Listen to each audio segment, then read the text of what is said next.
Now children, in this video, again we will see applications of common ion effect. I wrote in short CIE. So that day I told you its application in the testing of group 2 salts, right? Group 2 ions. Today I'll tell you its application in group 3 analysis. That day we had seen that why do we get PPT of group 2 on passing H2S gas in the acidic medium? And why not the group 4 ions precipitate there? Because we had seen that day that the Ksp value of group 4 sulfides is much higher as compared to group 2 sulfides. Hence, on passing H2S gas, controlling the ionization of H2S, we get lesser number of sulfide ions so that the IP of group 2 sulfides could easily exceed their Ksp and they only precipitated. We had seen, suppose you forget to add HCl and we just pass H2S gas, then there was every possibility that suppose group 2 was absent, then group 4 ions like zinc and all would have precipitated in group 2 only, which you would have reported wrong as copper present in group 2. So children, your testing would have gone wrong. You'll say, what do you mean by that? I mean to say, when you pass H2S gas in group 2, in presence of HCl, the phenomena of common ion effect takes place. H2S gas dissociates, ionizes to a lesser extent. Less sulfide ions are produced. Only those many are produced which are just sufficient to exceed the Ksp of group 2 sulfides, right? It easily exceeds their Ksp. To exceed the Ksp of group 4 sulfides like zinc and all, we need more number of sulfide ions, which could not be possible once we pass H2S gas in group 2 in the presence of HCl because of common ion effect.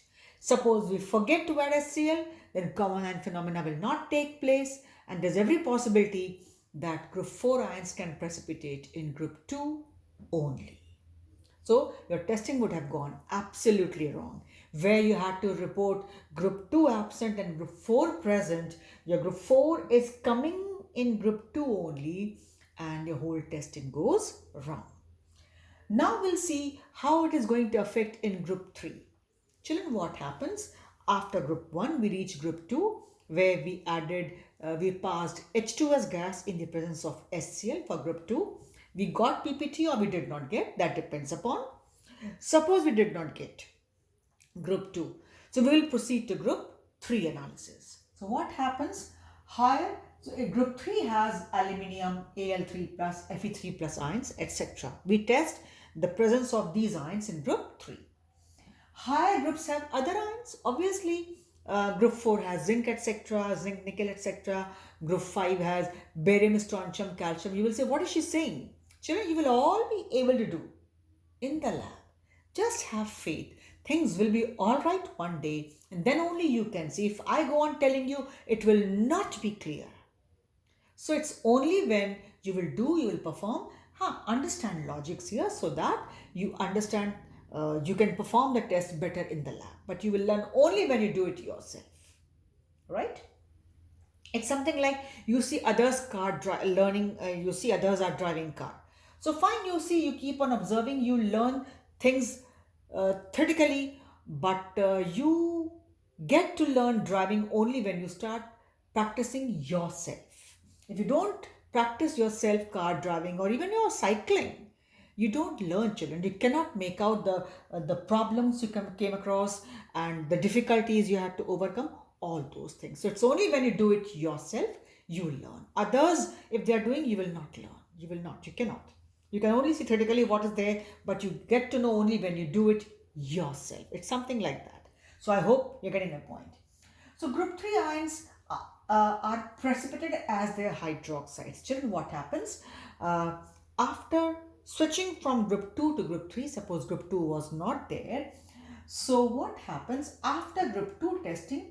H2S gas, what we had passed in group 2, we boil off. We heat it, we heat the test tube and we allow it to heat it for some time, and H2S gas gets boiled off. It gets escaped out, it gets removed. Then first we add NH4Cl and then only we add NH4OH. Then in our test tube where I had solution in which I added HCl and I had passed H2S gas, now what happens? I allow H2S gas to escape out. How? By heating, H2S gas goes out. Then I add NH4Cl and then I add NH4OH. Sequence. First NH4Cl, then only NH4OH. I cannot reverse the order. Then, okay, I first add NH4OH and then NH4Cl because I have to add just two things. No, children. You have to follow instruction, you have to follow rule, you have to follow principle that first we add NH4Cl and then only NH4OH. So I wrote, after group 2 testing, H2S gas is boiled off, we boil off. Whenever we pass H2S gas, in the next step we always boil off. And then first we add NH4Cl and then NH4OH. Now what happens, children? NH4Cl, strong electrolyte, breaks up into NH4 plus and Cl minus. NH4OH is a weak electrolyte.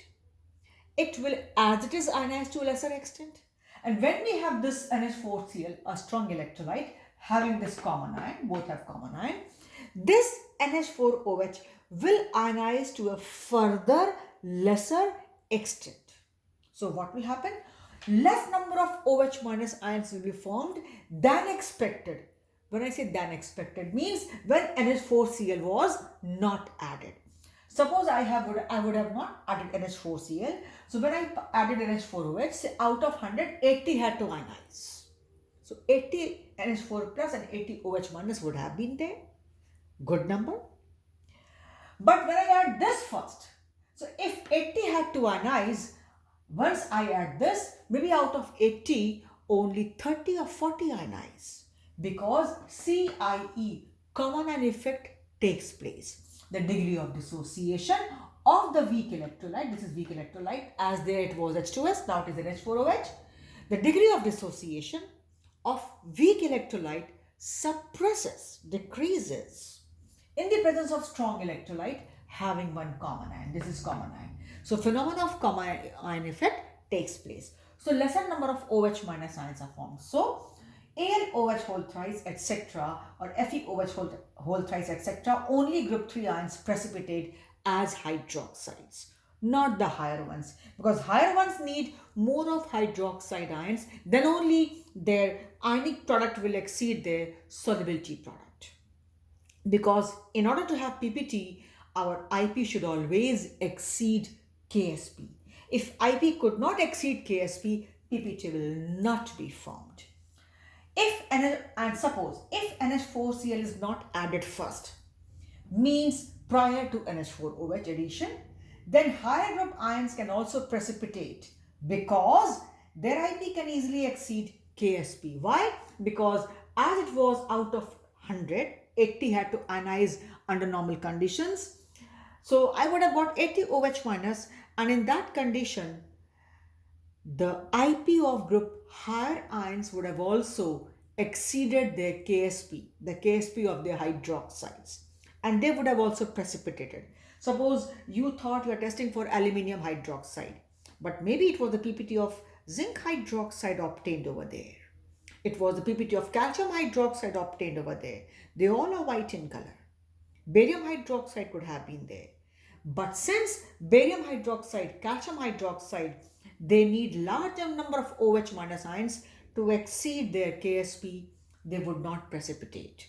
Hence, your testing will be absolutely correct. If aluminium is there, if group 3 ions are there, either this or some other group 3 ion, they will only precipitate, because for them only you need lesser number of OH minus ions. And you got that lesser because you had added prior to this addition NH4Cl, which checked its ionization, right? If you would have not added, it was free to ionize, and maybe that large number of OH minus ions are formed that it can precipitate the hydroxides of your higher group as well. So if NH4Cl is not added first, means prior to NH4OH, then higher group ions can also precipitate because their IP can easily exceed their KSP. Due to free ionization of NH4OH, large number of OH minus ions will be there. The spelling should be this.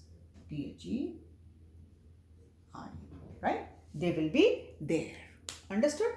So it is there. Clear? But when you add, you check it. It's something like that, children. You see that suppose your teacher has to come and teach you in the class and you were making a lot of noise. Your monitor could not control you. But prior to the other teacher leaving the class and the next had to come, in between principal comes over there, or some higher authority, or your any that authority which the one who can punish you and can take strict action against you, you all become quiet yourself. The same naughty ones, they get controlled, they check themselves, because they know that that authority can take an strict action against you, right? So you are controlled. And when one teacher goes under normal conditions and the other one comes in between, there's if some time lapse.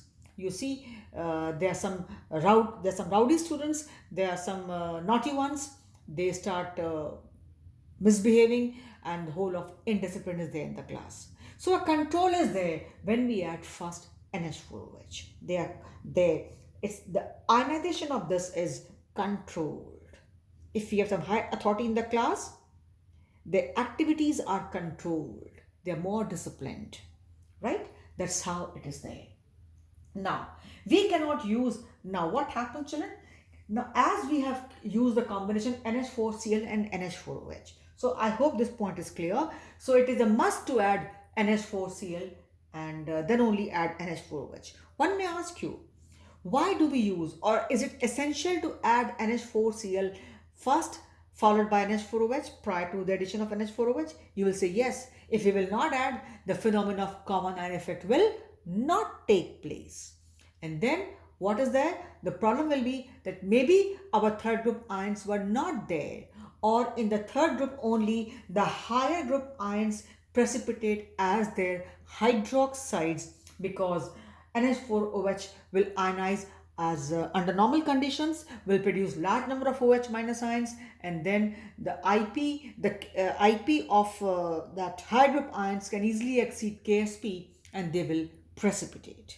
IP of higher group ions of their hydroxides, IP of higher group ions as their hydroxides can easily exceed their KSP, and they will precipitate. PPT is formed only when IP exceeds KSP, when IP is more than KSP. So if you talk of any PPT, children, say aluminium hydroxide, so it will have aluminium and it will have hydroxide. You cannot change concentration of Al3 plus ions. It's already in the test tube. You are adding hydroxide from outside, and that's why you got the PPT of AlOH whole thrice. So you can add this less or more.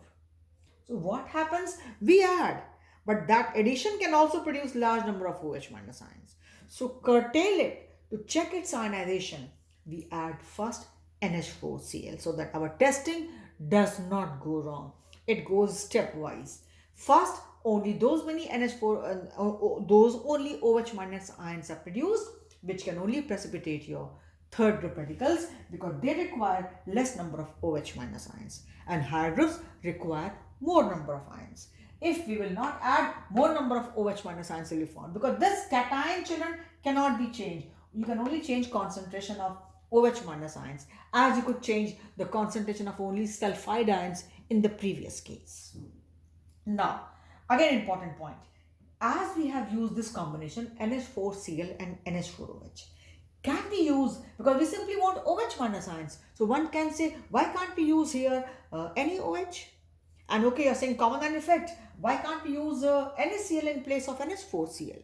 Means, can we use NaCl and NaOH combination in place of NH4Cl and NH4OH? Question is this, right, children? We cannot use NaCl and NaOH in the above case, right? In the above case, as CIE, Comn IonEfct, will not take place. Why will it not take place? Because both are strong. Suppose you think I will take NaOH here. It will break up into Na plus and OH minus. Fine. And here you take NaCl. That will break up into Na plus and Cl minus. You will say Na will be common. As it is NH4 here, it will be Na plus. It will be Na plus here in case of NaOH. NaCl will give you Na plus and Cl minus. The rest will be same. And if you take NaOH to have Comn IonEfct, it will be Na plus and OH minus. So means only difference is in place of NH4 in both the cases, you will have Na plus. So you will say, okay, we'll have Comn IonEfct with that also. Can we use that combination? I will say no. Reason being, NaOH you all know is a strong electrolyte. And NaCl is also a strong electrolyte. So well, NaCl is strong. Here NH4 still is strong. Fine, that fact is common. Here we have NH4OH, weak electrolyte, and there we have NaOH, strong electrolyte. Comn IonEfct says the degree of dissociation of weak electrolyte is suppressed in the presence of strong electrolyte.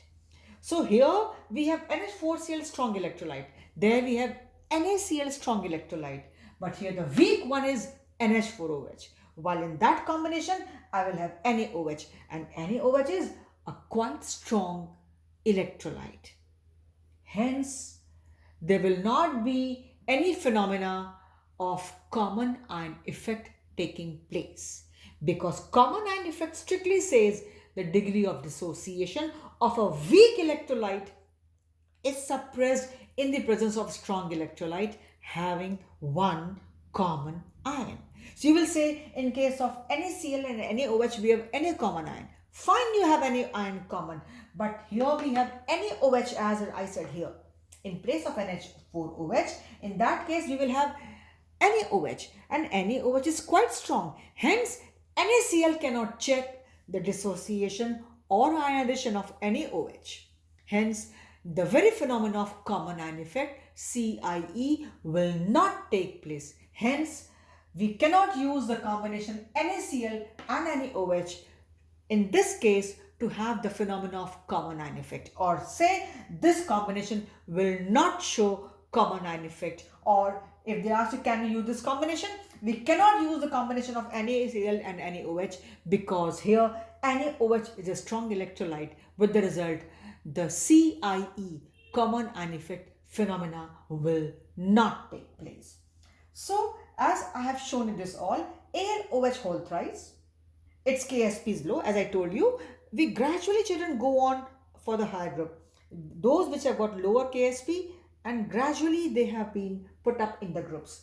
So AlOH whole thrice means hydroxide of group 3. You will say what 3? You don't know. Don't worry children. Again I am telling you, video will not help you.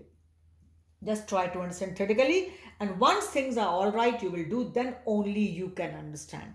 But theoretical part you can understand. Please try to. For that there's no reason, there's no excuse. Only you'll be using it practically, but theoretical part you understand. You are taught things technically, you only practice yourself later on. Everything is taught to you first theoretically. Then only you apply and you do it practically and you see the application of that. But that does not mean if you are not doing practical, you cannot understand. You can understand. Because questions are ultimately put up theoretically only. Right? And there are many schools where practicals are not done, but they also answer these questions. Right? So, AlOH whole thrice has low KSP, hence IP, AlOH whole thrice means group 3 hydroxides have low KSP, hence IP easily exceeds KSP. For high group, more OH minus ions are required for precipitation as they have high KSP value of their hydroxides. So what all points were there and what all could be explained theoretically, I've explained you. So don't say that I have not understood. You have to try to understand, children. If I do it practically, you cannot understand. Because there's always if, but and why. It cannot be one video. It cannot be one video. It's only when you come across the problem, you make mistake and you say, okay, it was because of this. And children, based on this, questions are asked in Viva also. In UP board, in CBSE, questions are asked in Viva. So there you explain them. Ultimately, you answer them in the same terms I'm answering you. Am I explaining you? So ultimately, you have to do this. You have to prepare yourself for answering these questions Theoretically, question was, can we use NaCl and NaOH in place of this? No. Then why do we first add NH4Cl prior to the addition of NH4OH? In order to have the phenomena of common ion effect.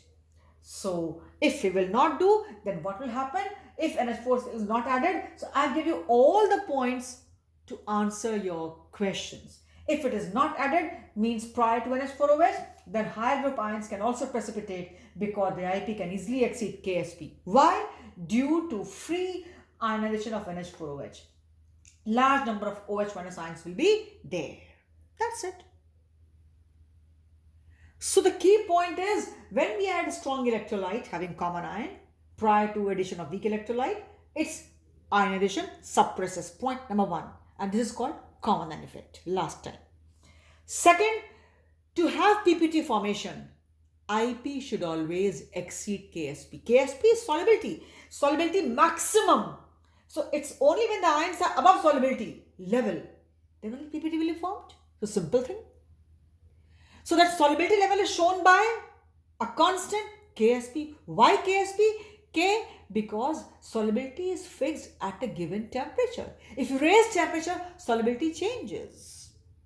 With the result, only one fact, Comn ion effect takes place when we add this. And number 2, to have PPT formation, IP should be more than Ksp. Ksp means solubility level. IP, ionic product, when solution is saturated, means when PPT is not formed but maximum solubility is there. And the moment it goes higher, now more IP means we have that IP is above the level of Ksp, solubility level. And of course, when solubility level is over, means PPT will be formed. So that's how you can answer it. Only 2 points. CIE takes place in the presence of strong electrolyte for weak electrolyte. And to have PPT, we have to have IP value more than Ksp. Ksp means solubility level. IP when solubility is there, and IP when above solubility level is there, above Ksp is there, PPT is formed. I hope terms are clear to you. So for this video, we stop here.